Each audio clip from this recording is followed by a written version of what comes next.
Hey guys, this is Captain Andrea Lewis here. I'm so excited for you guys to be joining me today as I talk to you guys about aviation from, I guess, my experience.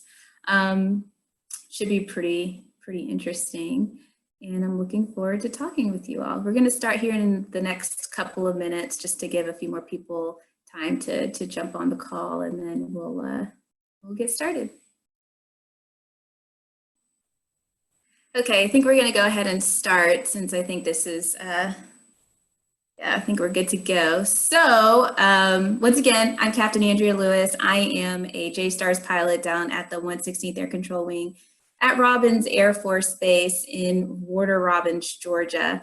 I didn't always start out wanting to be a pilot. I think I actually got a little bit of a late start, in my career as a pilot, but I kind of wanted to start out this webinar just talking about, or not really just talking about, I have a video actually I want to share with you guys, just a little bit about my story. So we'll go ahead and start with that. But before that, I do want to say thank you again to Legacy Flight Academy for inviting me to speak with you guys today. I'm super honored to be able to hopefully inspire some of y'all to just keep going, or if you haven't started flying, just go ahead and get your intro flight in and, really make it a great career. So with that being said, I'm going to try my very best to share my screen with you guys. My little joke is I fly a 707, so I don't really know a lot about electronics and, fancy things. So we'll go ahead and try to work this out. This is a video that I'm going to show you that Delta Airlines did. I guess I can first start telling you guys that I am, in fact, a Delta Airlines flight attendant. And I didn't, so that's how I started my aviation career. I did not know always that I was going to be a pilot. So I'm gonna start by sharing this little video. It kind of talks a little bit about that. So here we go.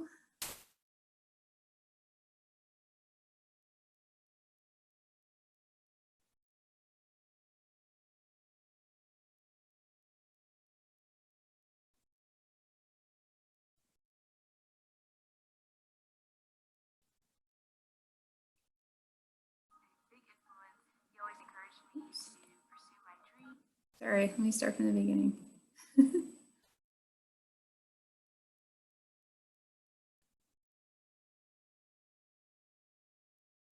Oops. My wing commander came to me and he said, I think you're the first African-American female pilot in the Georgia National Guard. And I said,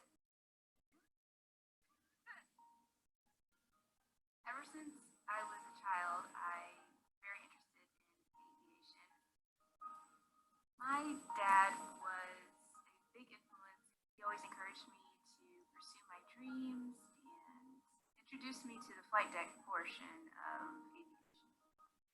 My mom is a Delta Airlines flight attendant. Had the opportunity to travel the world from a young age. Having my daughter pursue a career in aviation has been exciting for me. I've always wanted my kids to follow their own dreams. However, aviation's been very good to me, and I had no doubt that it would be good for her as well. The day that I was hired as a Delta Airlines flight attendant was a very proud day for myself. It was a day that I knew that I finally had joined the ranks of my parents in aviation. I wanted to become a pilot after my dad passed away in 2010. I originally started flying as a way to grieve and a way to just feel closer to him.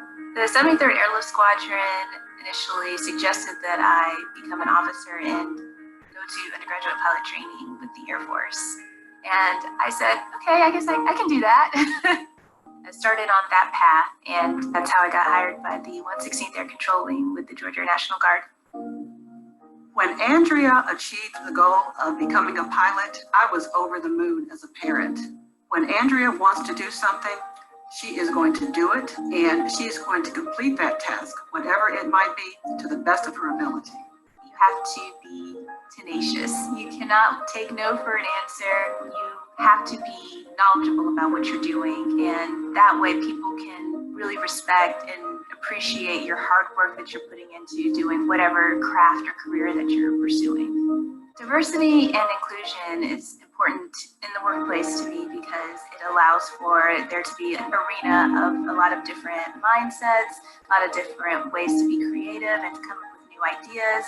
I think that it's important to have that going forward in any respective career field.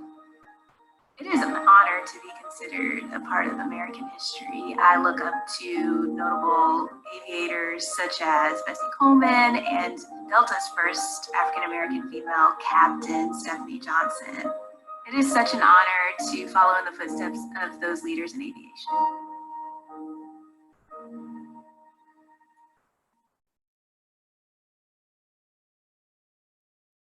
Okay, so yeah, that's just a little video Delta did for me when I, last year for Black History Month, right before I went on my very first deployment. So that was a very exciting day for me. So I wanted to definitely just share that video with you because it just helped me reflect on all of the different paths I've taken to get to where I'm at today. So that's actually what I'm going to talk to you guys about right now, because I didn't do the traditional path. I didn't start out going to the Air Force Academy. I didn't go through ROTC. I didn't even know I wanted to be in the military until I actually graduated from college. And my dad was like, "Oh, you should be in the Air Force." And I was like, "Ha, jokes." So actually, but I will tell you that if there are any young kids in this Zoom call, that your parents are always right. You know, at least most of the time they're always right. So I decided to research the Air Force Reserves, and that's when I saw that they had flight attendants. And so I then reached out to a recruiter who said, "Oh, we don't have flight attendants. You're crazy." And I was like, "Well, no, it's on the website. You didn't know?" And so it took a few weeks, and they finally he called me back and was like, "You know what? We do have flight attendants." And I was like, "You don't say." So I interviewed, and you know, from that I got hired, and it was actually all of the things that I had accomplished up until that point that allowed for me to be such a great candidate. So I actually graduated from the University of Georgia. I have a degree in French. I don't use it today, but I have a degree in French. So,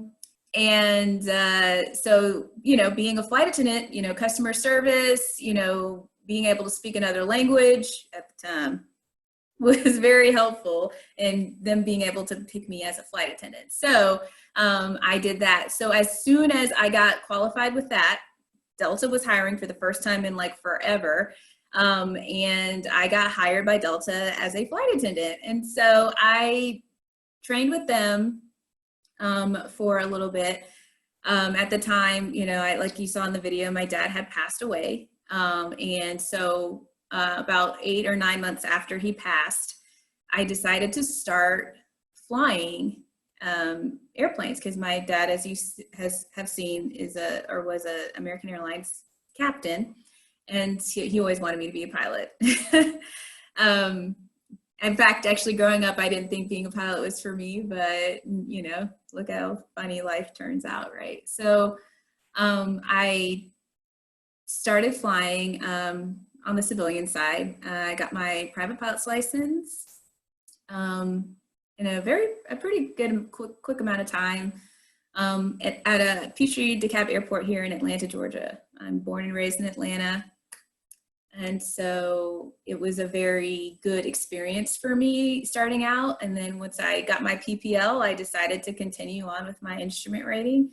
And so throughout that process, I was still flying in the reserves, and I was still a flight attendant at Delta Airlines. So you can see how I had a lot going on kind of at a young age, you know, my dad had just passed away. I just had so much going on in my life, but I did whatever I needed to do to make sure that I knew that he would always be proud of me.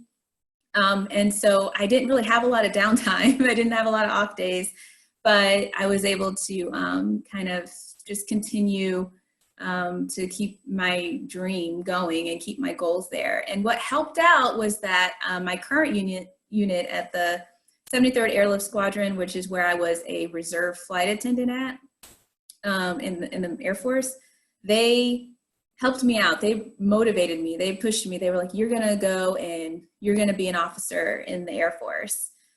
At the time, I was like a senior airman. So I decided to, I was like, okay, yeah, I could, like, again, I could do that. So I kept that going. Finally, I got hired, like you saw in the video. The things that I want to tell you outside of the video is that I struggled. It was not an easy road for me. I felt alone a lot. I was not very good, even if I had 100 hours of commercial flying time. When I first started out in pilot training, I struggled a lot, to the point where I almost got, dismissed from training. So I had to really think hard about what it is that I wanted and what I was willing to do to get there. So I started doing some things that, are pretty normal, but sometimes it's hard for us to really, kind of think outside of the box a little bit with what our comfort level is. So I started asking questions, some of the basic questions. I was halfway through pilot training and maybe I should have known certain things, but I was like, you know what, let me just sit down and let's chair fly this. Let's talk about it. So I wasn't afraid to admit that I was, I needed help. Like I didn't know.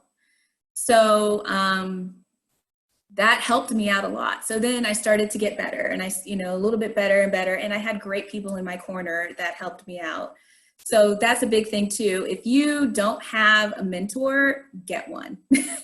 Get 5.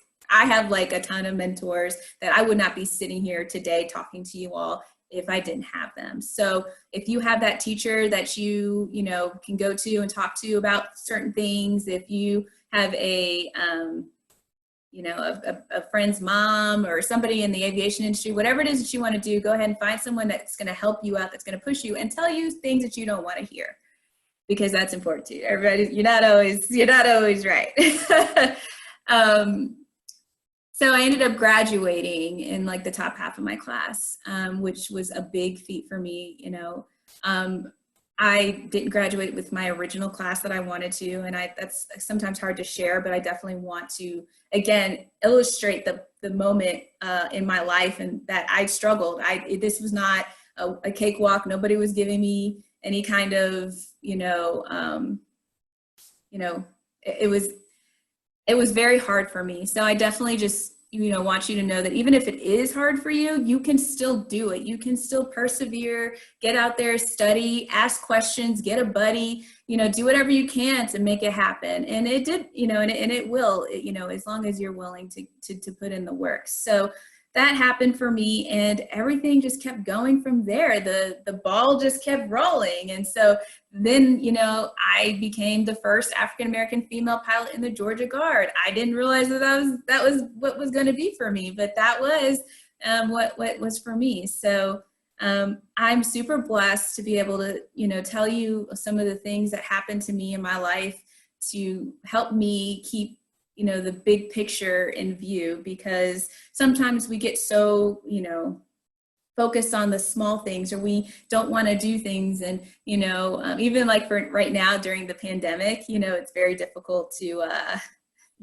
get up. Well, for me, I'm not doing much these days, so it's hard for me to roll out of bed, but, you gotta stay focused, and you gotta keep those goals there, so that's what I wanted to share with you guys today. That's my big message to you in general. And so I want to open it up to some questions, and then we can kind of, keep this interactive and see, where we can take this conversation. So Yeah, what questions do you guys have any questions? Oh, we got a hand raise. Okay. Oh, allowed to talk. Do I have to click that? Okay. Hi, Kelvin. Hi, I'm from Valdosta. I'm from Valdosta, Georgia. Okay, awesome.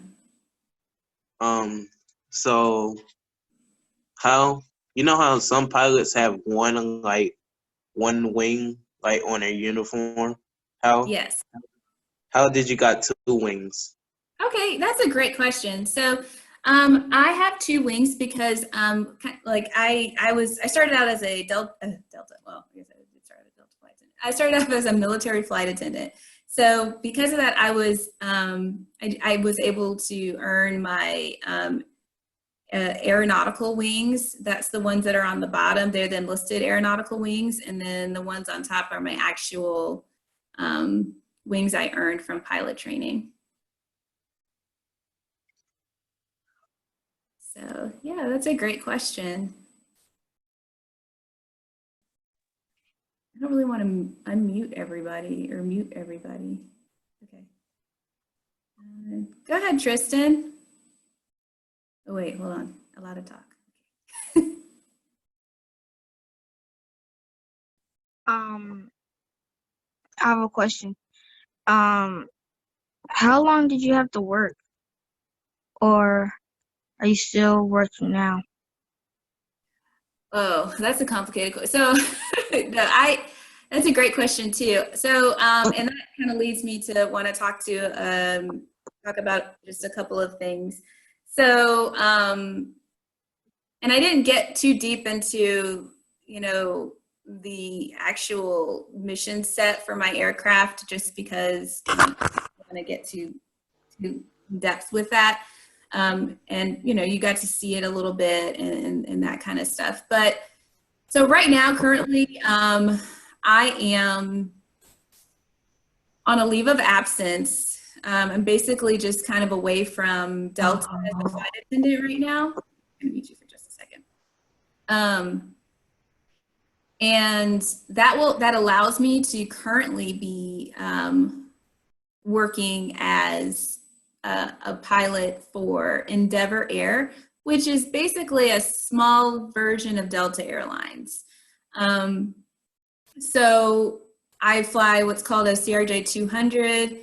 The sad part about it is because of COVID-19 and you guys not being able to go to school and things like that, I've not been able to go to training. So I haven't been able to finish my training at Endeavor Air. So I'm kind of not really doing much these days.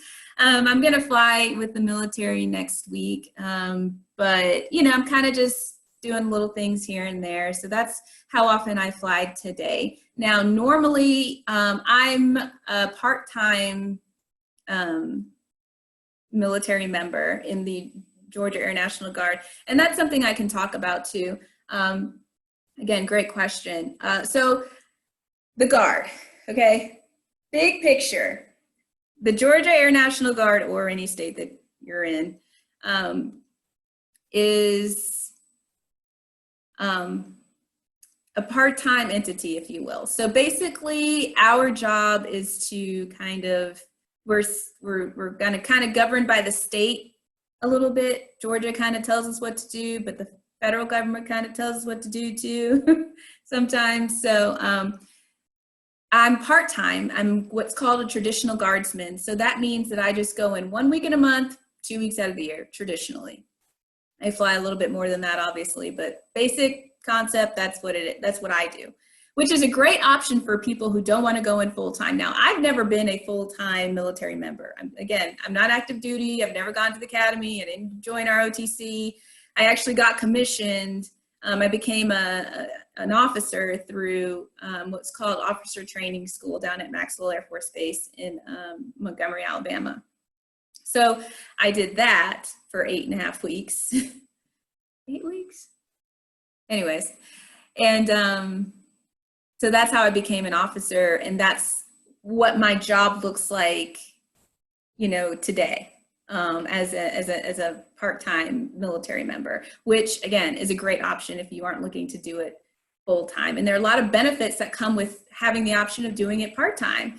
So right now, again, to answer your question, full picture, I kind of pick and choose when I go to work, you know, I mean, not with Endeavor because, you know, COVID, but, but with the military, I'm like, yeah, today looks like it's gonna be a nice day outside. Let's go flying, you know, kind of thing. Obviously, it's more complex than that, but that's basically what I love about the Guard is it's pretty much kind of how you want to work it, what makes it good for you. So that's the big picture of the Guard. Same thing with the reserves. That's how I was able to become a Delta flight attendant because, well, I was a military flight attendant because, you know, I was working part-time, 1 week in a month, 2 weeks out of the year.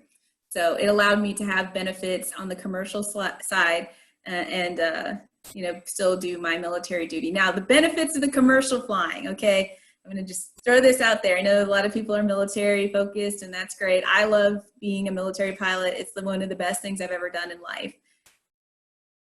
But they don't always let me fly first class for free. So I just throw that out there as like, you know, given, you know, some things, being a commercial, there's a lot of benefits for being a commercial pilot that if that's not something you've thought about, it's a great avenue also to consider. I hope that answered your question in a very detailed way.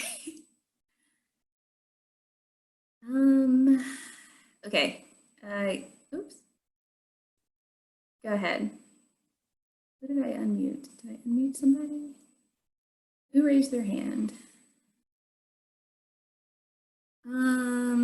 Let's look at some of these questions. Okay, what is your ultimate goal?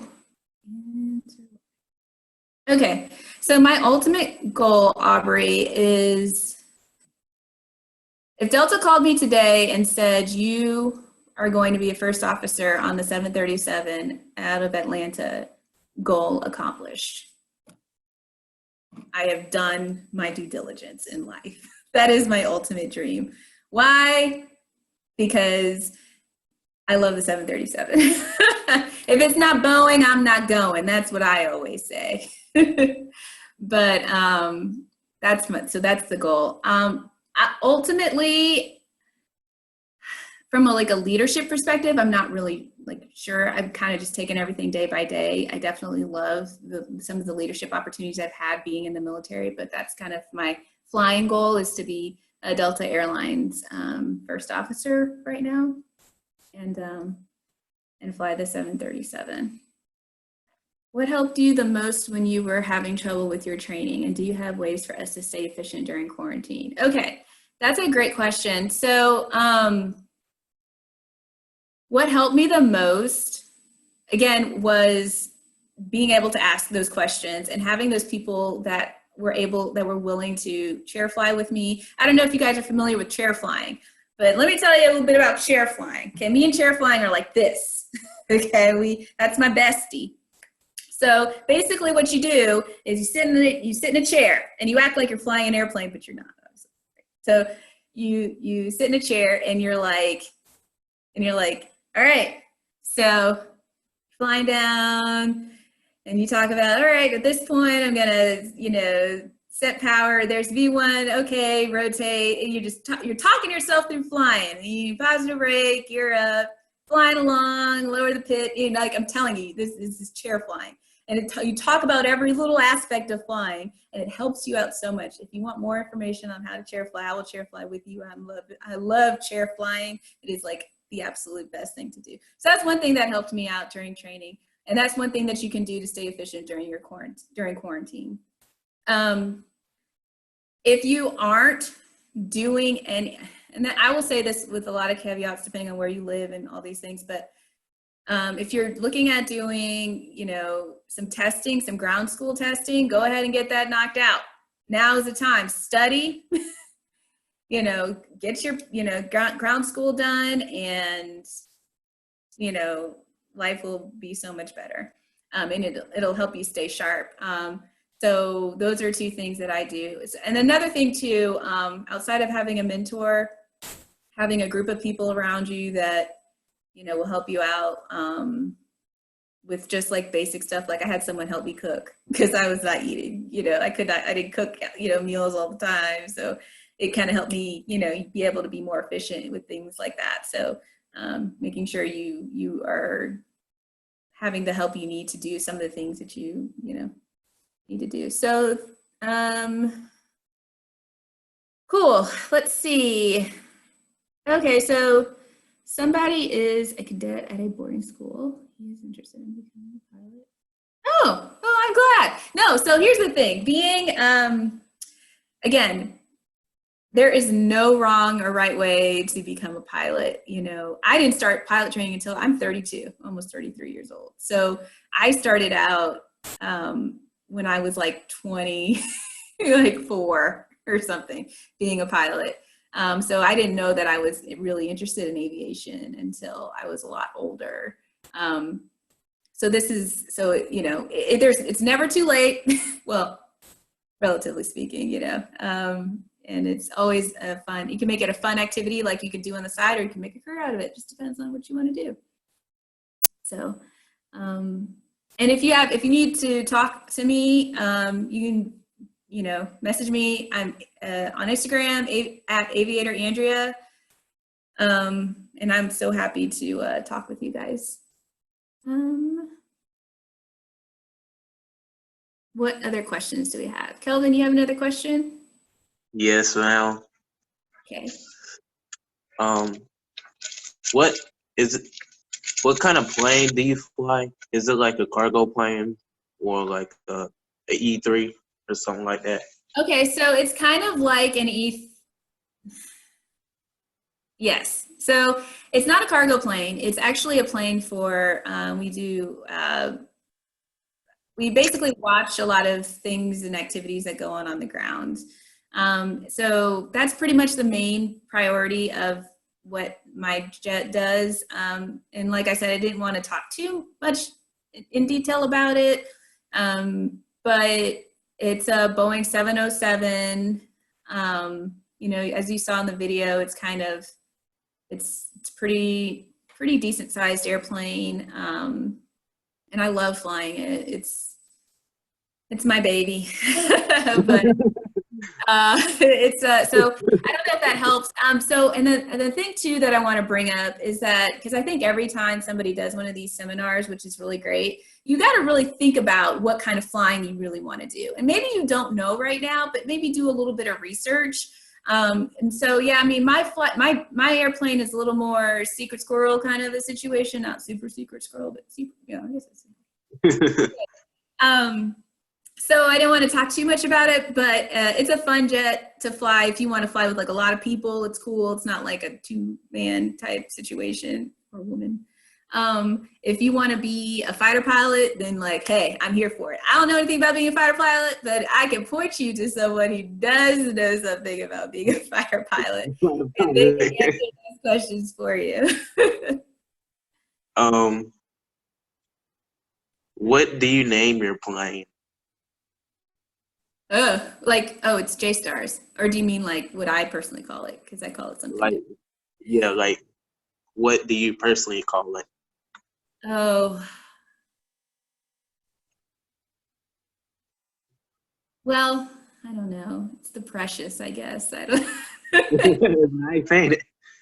It's the Precious. That's my baby. I don't know. It's like that's what I you know, sometimes refer to it. I mean, it takes a lot for us, so to get off the ground and stuff, like, you know, because we're heavy. So we're heavy jet, heavy kid. So it's fun. It's fun to fly. We do air refueling. That's always fun. I think most of the jets in the Air Force, though, you know, give or take a few, but do air refueling. So that's an awesome thing that you won't get if you don't join the military. Is air refueling, formation, you know, flying next to each other, that kind of thing. You won't get all that if you don't join the military. So, I mean, per se. It's a great avenue. So to answer somebody's question, as far as it being an expensive career, the military is the best way to go. It's free. They pay you to do it. It's the $1 million education. You know, you just got to sign on the dotted line for 10 years and you're golden. So I've been in for 10 years and it feels like time just like has passed by, but there are plenty of scholarships. Legacy Flight Academy does a great program in the summertime. Unfortunately, you know, because of COVID-19, you know, it's not happening, but Double Victory is a great program if you want to get to your solo phase in flight training. Also, OBAP, the Organization for Black Aerospace Professionals, is a great organization that gives out scholarships. The thing with a lot of scholarships though, typically with the exception of, you know, some, you know, Legacy Flight Academy and some other organizations, they kind of require you to have a private pilot's license. So, I mean, at first it's going to be a little bit, you know, it might be a little bit out of pocket, but you can find scholarships that, you know, will sponsor you prior to you getting your private pilot's license. But typically, you know, as far as getting scholarships from like Delta, United, any kind of major mainline carrier, OBAP, I think, has a lot of scholarships that you require you to have a PPL. So just keep that in mind as you go forward. I didn't use any scholarships when I was going through. You know, fun fact, I didn't have any of these resources. Well, I don't want to say I didn't have them, but I just didn't know about them when I was going through about 8-9 years ago. So I'm super excited to be able to share this information with you guys and to just tell people about it because, you know, the more you know, the more options and the more support you have, the better you are going to feel about any decisions you make financially or emotionally, personally, about flying a jet. So, so I hope that answers that question. What are your top places to travel? So, like with an airplane, I've been all over the world. Like with JSTARS, it's been an amazing experience. I never thought I would see the world with the aircraft that I fly. Traveling over or flying overseas is a little different than flying, you know, over here in the States. So it's been an exciting thing. My nickname is Free Speed, but you know, it's that I don't, you know, I like to go fast. So, so that was my little call sign when I was deployed. Also fumbles, but we're not going to talk about that. I might have spilled some coffee in the cockpit. Not on anything, but it was on some papers. So my top places to travel would be, I love Europe. I love Germany. Like, that's pretty fun. It's probably one of my top places. But when I was a reserve flight attendant, okay, I traveled all over the world. Like, that jet goes everywhere. Little 737, man, we would be hopping from, I think we went from like DC to Dubrovnik, Croatia on like 1 tank of gas. I mean, you know, so I mean, it's, you know, got a nice little tailwind that day. But yeah, I mean, I've done so many crazy things that it's just such a great opportunity. Okay, let's see, what else? More questions. Kelvin, are you still there? Wait, what happened? Oh, okay. Did you have another question? Yes, ma'am. Okay, yeah. Shoot. So when have you went to any air shows in Valdosta, like Moody Air Force Base? Like, No, I have not been to any, but you know, I think I'm going to talk to my commander about it because there are so many places in Middle Georgia that you know, we're stationed right there and nobody knows about us, but you know, and I think that's a little, you know, we should be more out there. So I know Robbins had an air show, I think it was last year, but I didn't work it, you know, summertime, be frizzing my hair up. So. you need to come down here for them. Yeah, you know, I think so I don't know. I don't think we can. I'd have to do some research about that. We have certain criteria for where we can take our jet, but I definitely want to invite you all out to Robins Air Force Base, and maybe we can work with the recruiting team out there to get you guys a close-up view of the jet and a little bit about what we do day to day. So that's definitely an option. Thank you. Yeah, no problem. Tristan, am I saying your name right, Tristan? Ma'am. Yes, ma'am. Okay, perfect. What question do you have? So, how many African American people are there where you work?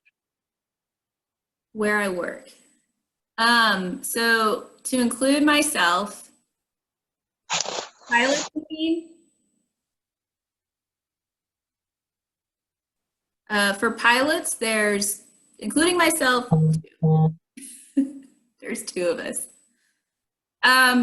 Yeah, like I said, pilots. We've got, a navigator, a couple of enlisted aircrew positions, but it's just me. In Georgia, well, not in Georgia, in my unit, in my squadron, for what I do. It's not a very large amount of us, though, that are, doing what we do. So that's why we're working really hard. That's why we have Legacy Flight Academy, a lot of other organizations to kind of really, really encourage you all and support you guys into, coming down this aviation path so that, we can continue to grow and,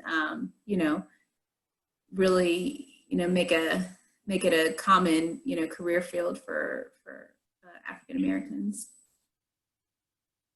I have another question. Go ahead. Are you the only African American woman there? Yes, in my JSTARS pilot, yes. But I think there's I don't have the exact stats, statistics for in the Air Force. I think there's pilots. There might be like 25. I just threw out a number. I think there's about 40 or so actual, for aviators, officers, and across the board, rated officers. But I think pilots, there might be like 20 or 25 of us. And I think that includes, that's active duty, guard, and reserve. So I know everybody, they're all my friends. We have a great support system. But no, it's a great career. I love flying.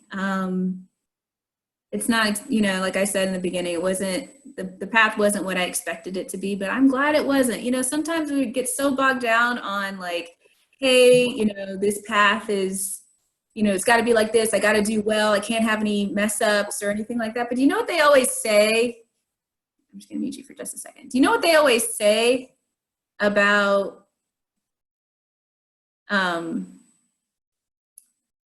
when you plan something, it never works out how you plan, or there is no perfect flight. You will never have a perfect flight. You'll go in thinking that you're going to like have the smoothest landing, and then you might do a little hop, skip, and a jump, and it might be like, oh, okay, well, that's exciting, and that's okay, I mean, relatively speaking.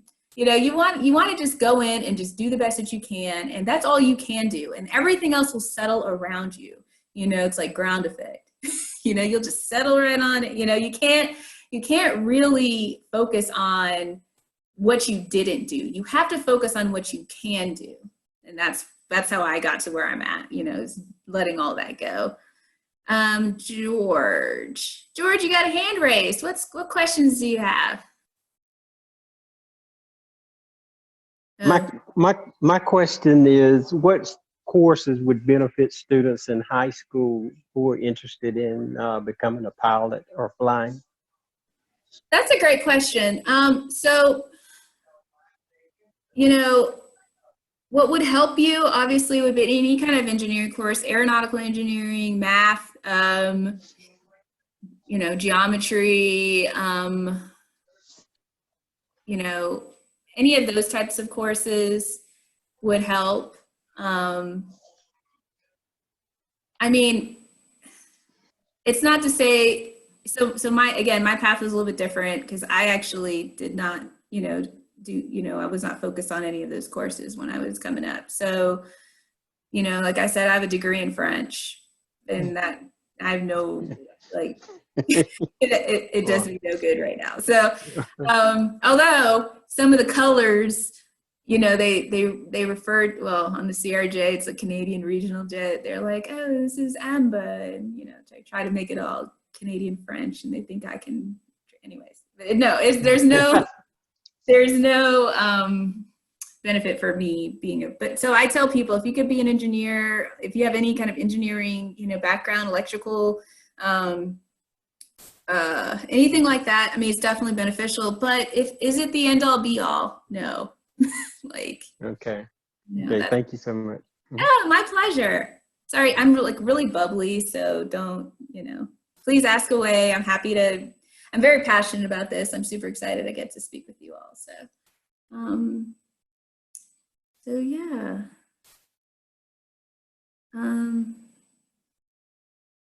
Calvin, do you have another question? Yes, ma'am. Okay, go ahead. So you joined OTS, right? Yes. And like what opportunities in like officer training school? What can you like train on off, like if you're in like training, like can you be like can you like what kind of classes do they have? You said an officer training school? Yes.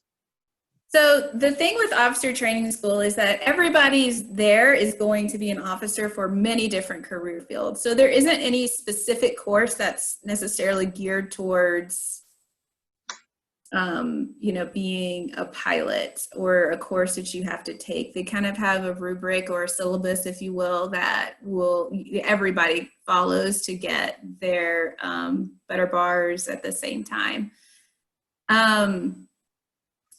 You know, as far as courses you could take now, just outside of OTS, you know, like I said, you could take, right now, this is my new thing. Okay, so have you guys seen the online Harvard classes to take? Maybe you haven't seen. Anyways, I signed up for meteorology. I know. So I'm taking that class, and I'm getting a little certification in meteorology because, you know, I want to know about those thunderstorms, you know, a little bit more about, you know, what I don't already know. So that's kind of what I'm doing in my off time. So I think somebody asked that question earlier about like what you could do now to kind of help you stay in it. And I'm like, look, I'm taking meteorology 101 and not math, because I just can't do math. I'm like pilot math. So I'm like, I fly with the calculator. Anyways.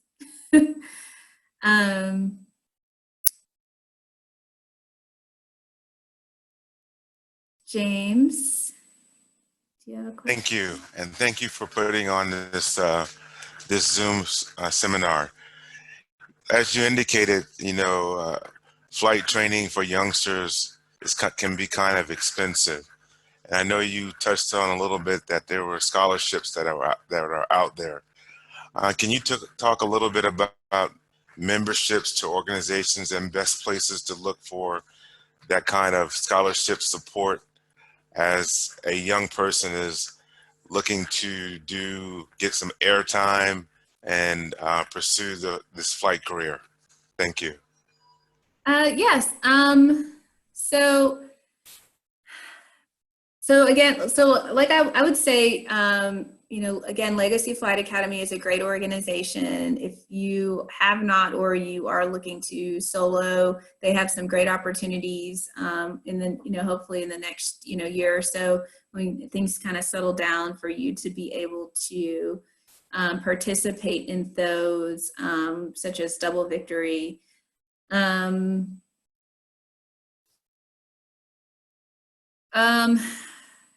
so an organization of Black aerospace professionals, OBAP. It's a great organization as well. For all my ladies out there, Sisters of the Skies is an amazing organization as well. They do provide scholarships. They also, but you have to be they provide scholarships and mentorship if you don't have a commercial rating. So technically you have to be a licensed pilot to be a member of that organization, but they do have a lot of great mentorship opportunities, and I can't say it enough that please, please, please go out and get a mentor. As far as resources, magazines, things to read, I would say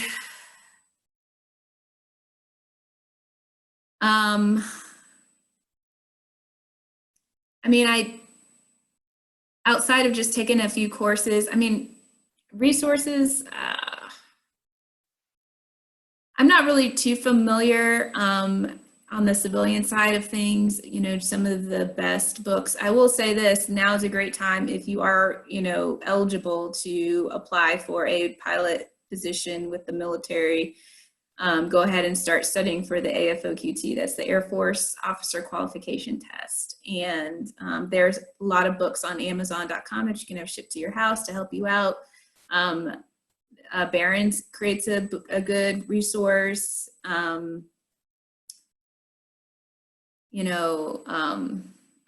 really like this book. It's called Fly Girl. I like it for if you have any young girls that are coming up wanting to fly. It really talks about some of the hardships that, as minorities kind of went through back in the early 1900s for, kind of wanting to fly and all that. So it's a great little book. Outside of that, I don't really know too many resources, but I hope that answers your question a little bit. I will, what I'll do? I will find out more resources and I'll post it on my Instagram at Aviator Andrea. And, that'll hopefully answer your question further. Sure, that's helpful. My son it's not for me. My son is a 10th grader, so he's pursuing this career. So I really want to help, get him as many resources, readings, or information as much as possible. Yeah, no, that's awesome. That's great that he wants to do that. I think now, especially he's a 10th grader, has he started looking at some of, the Air Force Academy for college, anything like that? Is he interested? He's online as well, so I don't want to speak for him. I'm calling you. I'm calling you from East Africa in Uganda, but he's attending a boarding school in Virginia. He's already completed ground school, been in the air a couple of times. So I want to encourage him to keep pursuing this and to show him that we fully support his aspirations. Well, well, that's good. So I guess, just keep doing what you're doing. Being in ground school, you're a 10th grader, finishing up. I know things are kind of, hectic right now, but once things kind of settle down, or just keep staying in the books, keep, finishing up, doing your FAA testing if you can. If you have facilities around you, please do that. And then, start, if you're interested in the Air Force Academy, I definitely have people to point you in the direction of, getting some questions answered if you might have those. But don't be shy. Ask the questions, because that would be a great avenue for you if you are interested. All right. We have a few more minutes. Let's get another question from Kelvin, and then I'll wrap it up here. Hello. Hey. So for officer training school, did you get to choose your own aircraft? Yes. Great question. I knew I was going to be a JSTARS pilot when I went into or when I went through the whole process. I actually signed my papers knowing, with the 116th Air Control Wing. So they hired me before I went into any of the process. So again, great question. Great reason to join the Guard. I'm a Guard, like go Guard, like that's me. So although there's a lot of great opportunities, active duty, but I'm like go Guard. So I didn't have to fight for my spot. I knew where I was going, because in pilot training you're racked and stacked, and then you get what's called a dream sheet. You fill it out, and based off of where you sit in the class, how well you're doing, you get whatever is there, kind of thing. I didn't have to worry about that. I wasn't trying to beat anybody. I was like, you need some help.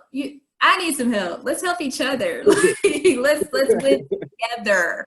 Okay, that was me. So I didn't have to worry, and other people did too. We all helped each other out. Loved my class to death. But some people were a little sad, the day that, drop night. That drop night is when you find out that you fly in JSTARS. They try to make it all, like, my drop night was, well, we had fun, but like, they try to do this whole video thing where they like have this world, and it's like, where are you gonna go? And I was like, yeah, okay, well, let's stop. What, was it like a party or something? Yeah, it's a party. It's but they show, they do a very dramatic presentation of the video of the airplane that you're gonna fly, or helicopter, or and I just always knew where I was going. So they did this. Everybody had it, but me, I knew where I was going. So it wasn't all that exciting. They were like JSTARS, and I was like, I already knew that. I bet you was excited. Huh? I said, I bet you was excited when I said that. I was like, oh, nothing's changed. Amen. Won't you quit? So no, it was a great night. Bonus again for going through pilot training. You have some great experiences, meet some great long life friends. So I really enjoyed it. So a couple of those times in pilot training, somebody asked, what was your scariest moment when I've flown? And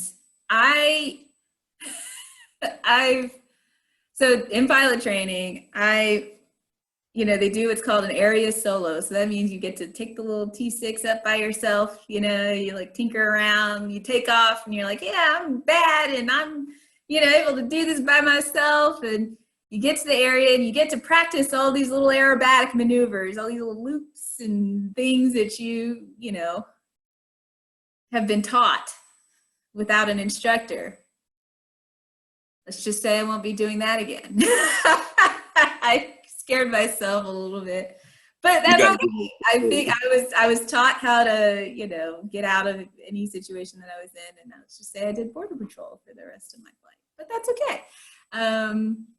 I knew my limits, and I knew how to get out of it. I was taught very well, and I was very confident in myself, and it was a non-factor, but it was a little scary. So anyways, so I hope that, did I answer your question? Oh, me? Yeah. I think I have like 2 more questions. Okay. Go ahead, shoot real quick. All right. For pilot trainer, right? Did you fly the T1 too? Yes. So after T6s, I flew T1 because I flew what we call a heavy jet, or, any kind of a cargo, transport, anything like that type of jet you fly, you go to T1s. And if you go a fighter route, you fly what's called a T-38. This is the last question. What was your longest flight in the JSTAR? My longest flight in the JSTARS is 11 hours.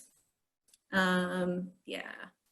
My whole goal was to have a bathroom on my jet, because Oh. when I picked my airplane, I was like, I'm not getting a honey bucket. I want a bathroom in the lavatory.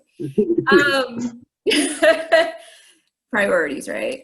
So no, I mean, that's a great question to kind of end on as far as, you know, making those decisions, like what's important to you when you do pick your jet, if you do want to go reserves or guard, if that's something that is interesting to you.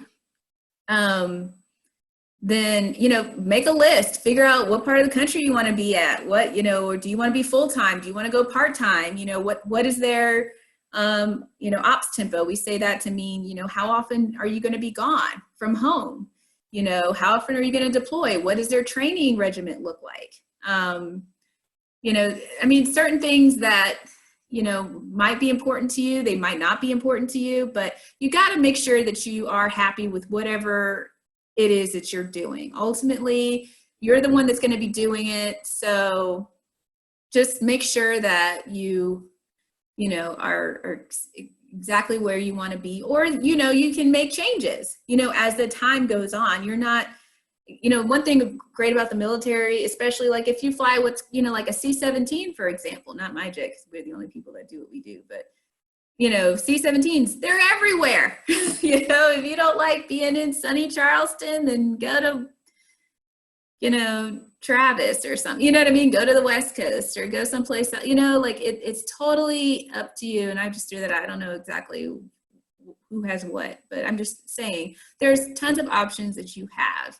So just do your research, you know, and make a priority list of what works best for you, to include I think James, who, you know, you're in the 10th grade, and you know, if being a pilot is something for you that you want to do, if you want to go commercial, figure out what you need to do to be commercial. I'm not very well versed in, you know, I got my PPL and my instrument rating, but I'm not super well versed in the commercial side, the civilian side of flying. But military side, you know, if you want to be a pilot, the best way to do that is to probably go to some sort of an academy, you know, an Air Force Academy, West Point, you know, that Navy Academy, Naval Academy, you know, those are probably going to be great options for you. Or ROTC, you know, that's, you know, Auburn has a great flying program. You know, ROTC out there. I mean, there's so many things that you could do that you have to just ask the questions. So I don't know all the things that maybe you all have questions about. You know, I know my path. I know about the reserves and the guard. You know, if you have questions about active duty, I don't know that. I can say some things that I don't know much, but we're here for you. If you have questions, just don't be afraid to ask. And again, you can follow me at Aviator Andrea. You can send me a message. I will try to help you out to the best way I possibly can. And if you have questions and I can't answer them, I will point you to somebody that probably can. So we're in this together, and I am so excited I got to meet up with you guys today. Thanks again to Legacy Flight Academy for having me. I look forward to talking with you guys again.